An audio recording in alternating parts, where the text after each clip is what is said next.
everyone. My name is John Lynn. I am the co-founder of QUAY Acceleration. We build startup accelerators in partnership with universities, governments, corporations, and investor groups. We built 14 accelerator programs in 2024 alone for almost 120 startups, and we drive the value of those programs through our mentor network, which features over 700 mentors who are technology experts, entrepreneurs, investors, and more. In this podcast, we want to be featuring the founders that go through our programs, hearing about their stories, experiences, and learnings, and providing a resource for you to understand if that's a path that you want to walk or the role that an accelerator can play as an entrepreneur for yourself. So today we're here with Alan, who's going to tell us a little bit about his company QUIKBOT, as well as his journey as an entrepreneur. So Alan, thank you for joining today. Thank you, John. Hi everyone, my name is Alan. I'm the founder and CEO of QUIKBOT Technology. We are a company dedicating we are just trying to build the next generation autonomous delivery system for smart city. So that's what I've been doing for the last 3 years. Yep. So John should see what ask me anything you want to ask. Yes, sir, will do. Appreciate you sharing your time and learnings with us. So I want to go a little bit deeper into QUIKBOT about what you're building right now. Can you tell us sort of what the core technology is and who it's for? So the core technologies involve quite a number of so we are an aggregator of technology by itself, but also we are also the first of many to actually aggregate different technology to deliver what we are trying to deliver. So our base technology are advanced robotics and AI, followed by IoT and smart building. And naturally, that involves also telecommunication, because all our robots and smart lockers are moving around city live. So that involves 5Gs and edge computing, etc. What exactly do we do? Right, we are trying to solve a 3,000 years old problem. Think about it, 3,000 years ago, horseback, camelbacks deliver goods from town to town. By the end, it was the delivery man removing the goods from the horseback and carried to you by hand. And 3,000 years later now, we have all kinds of technology, from drones delivery to autonomous vehicle and etc. But the poor man still have to carry out the package, take an elevator and reach you in front of your door and deliver to you by hand. So that's the singular missions of QUIKBOT. We're trying to actually automate this entire last mile problem on behalf of logistic company. Great. What kinds of traction is the company seeing so far? Well, that is actually something I'm quite consoling, to be honest. 3 years of startup has been extremely challenging, yeah. But I'm so glad to share the fact that in Singapore, for example, that's where we started. We managed to just clinch 2 of our first 2 commercial agreement. One with obviously Singapore Post, which is obviously one of the top 5 operators of last mile delivery in Singapore. Second is someone probably Americans would know very well. It's called Federal Express. Yeah. Last but not least, we're just about to sign a third with a global giant like DHL. Congratulations. Yeah, I mean, I just got back from UAE last week, because that's where we just inked our first international projects and roll out. We've also the leading player in logistics in MENA, instead for Middle Eastern North Africa region. So already a lot to unpack there, right? Because we've got some international business relationships that Alan's achieved, but also pretty sophisticated technology and going to market in a significant way. So I want to especially understand these early customers that you were acquired, like Singapore Post. But before we talk more about QUIKBOT, I would love to understand even more, Alan, about your background prior to QUIKBOT. Have you always been an entrepreneur? How did you discover your entrepreneurial talent? What were you doing beforehand? First, I'm quite old. I'm 50 plus. Been an entrepreneur for the past 7 years. Yep. Started off my first 2 jobs as a forex broker, and then eventually I went back to my family business, which was in advertising. And then I never turned back. I was with them for 20 over years, growing and transforming the business from a Singapore-based company, and then growing across Southeast Asia, eventually to North Asia, which covers China, Japan, Korea, and as far as London and Sydney. So been doing and setting up company for the last 25 years in different countries.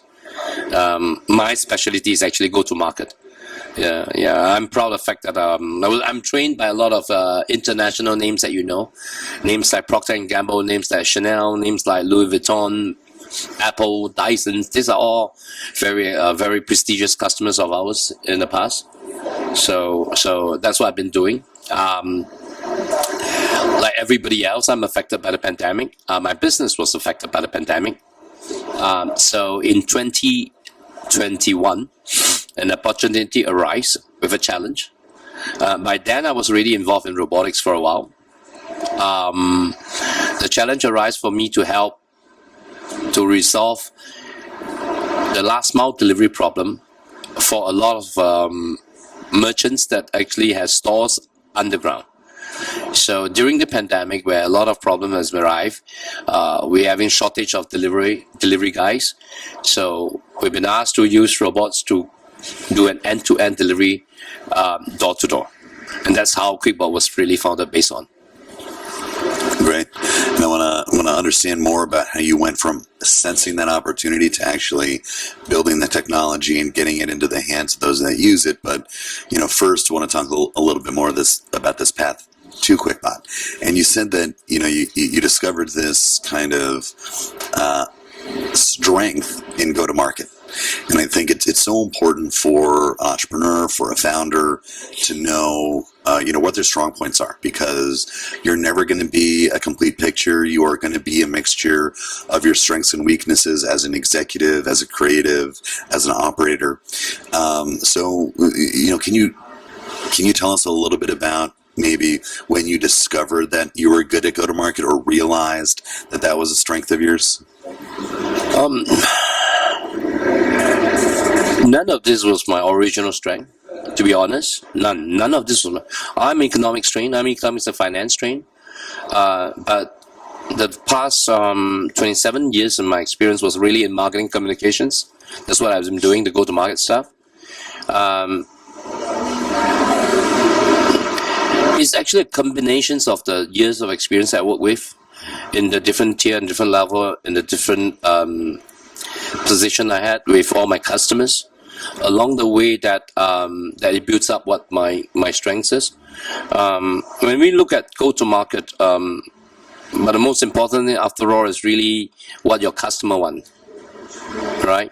Like it doesn't really matter you're a corporate, you're a SME, or you're a startup. At the end of the day, you're either offering a product or service or solutions.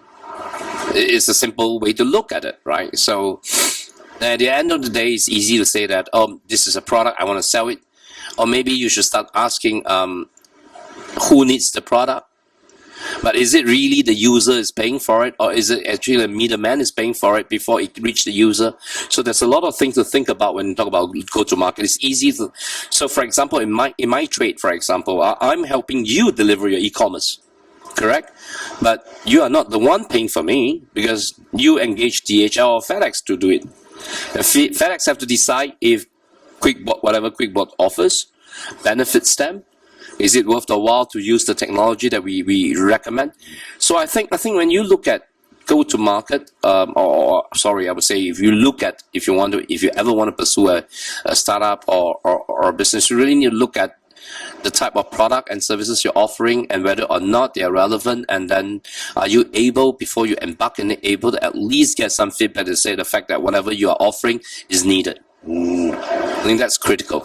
So I think it is critical. We try to focus heavily on customer development, customer conversations in many of our accelerator programs. I think it's part of what differentiates us a little bit.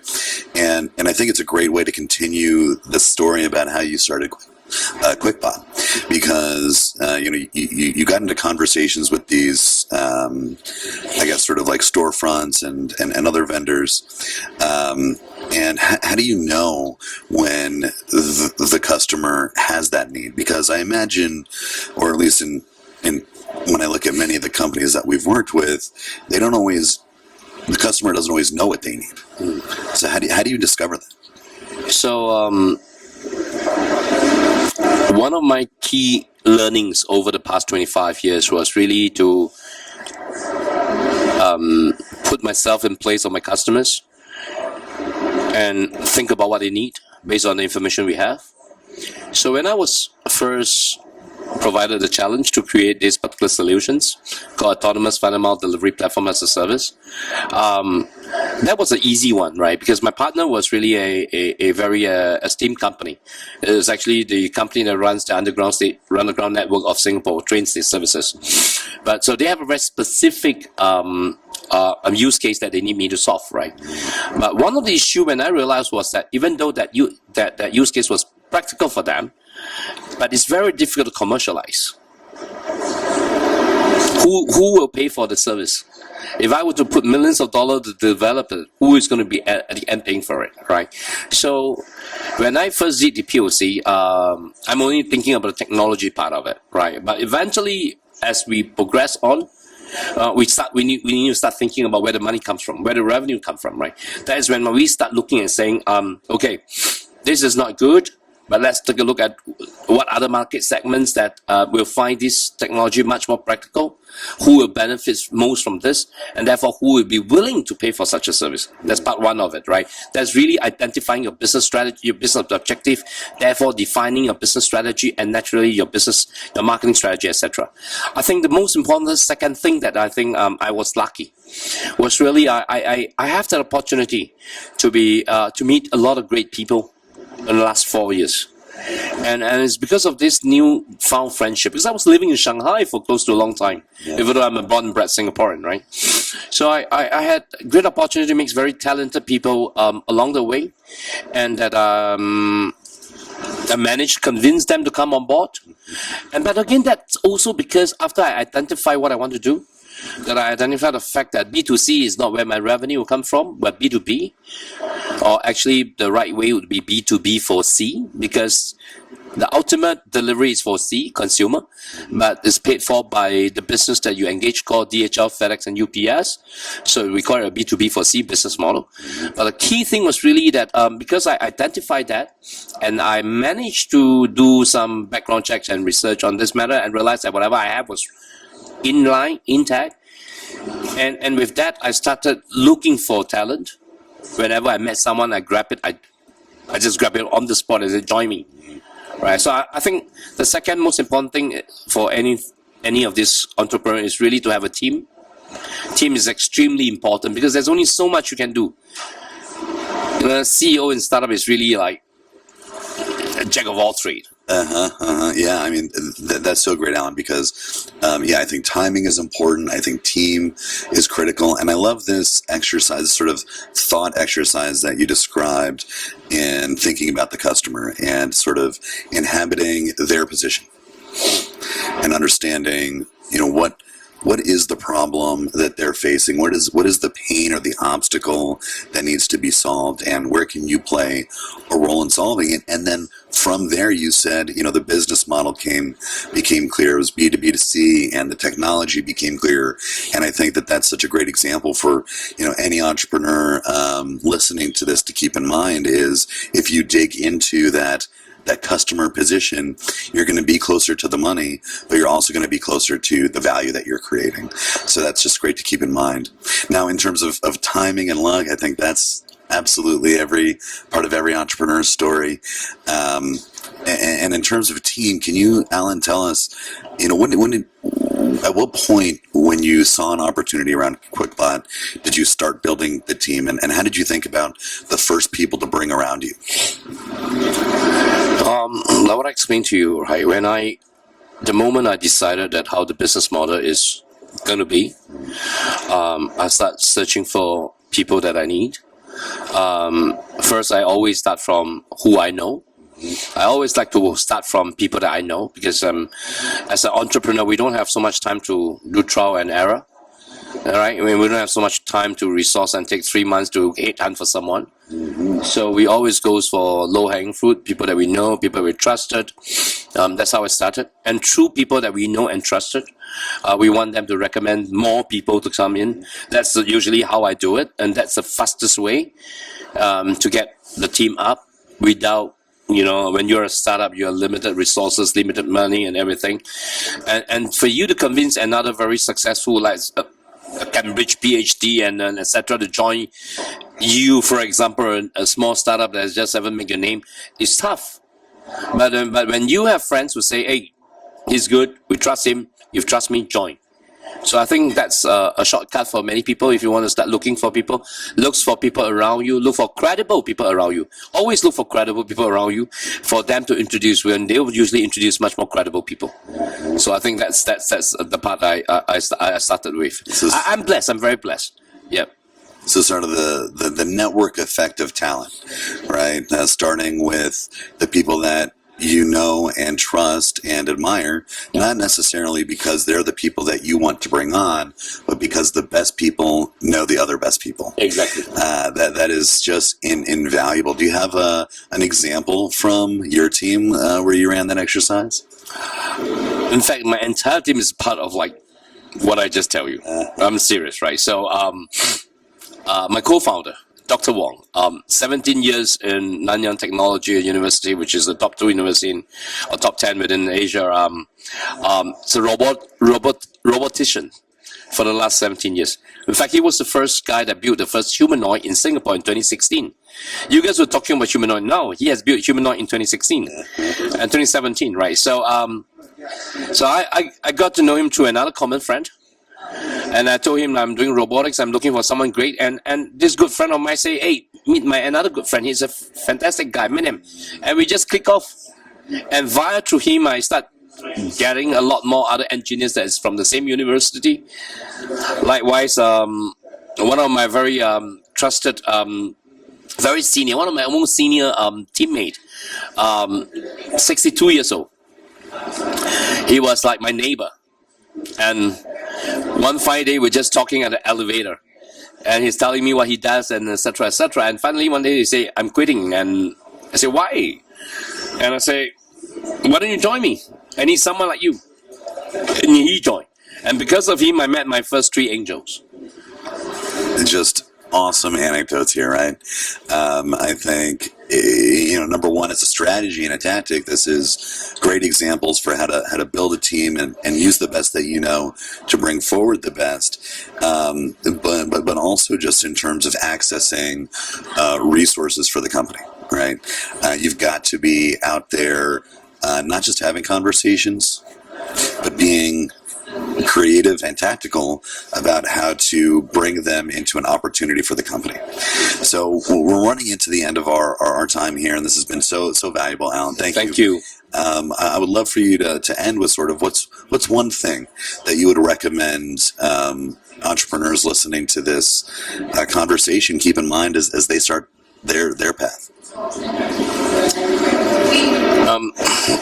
You know, to be an entrepreneur is really a tough shit. I would think that you should start trying it after you gain certain experience. This may be against many other paradigm of thinking that you should start young.